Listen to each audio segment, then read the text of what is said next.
এই স্কুলে স্বাস্থ্য শিবিরেরও আয়োজন করা হয়েছে।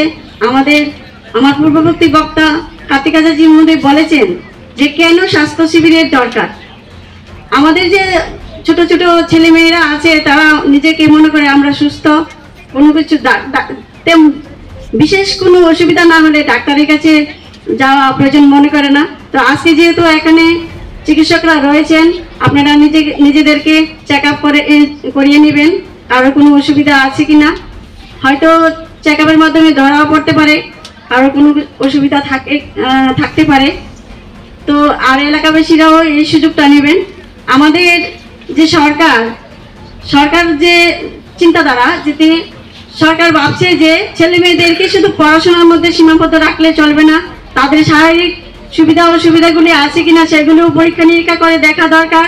এবং খেলাধুলার উপরেও গুরুত্ব দিচ্ছে, কারণ শিক্ষা অর্জনের পাশাপাশি নিজেকে সুস্থ রাখা খুব প্রয়োজন। তার জন্য খেলাধুলার মাধ্যমে নিজেকে ফিট রাখা যায়।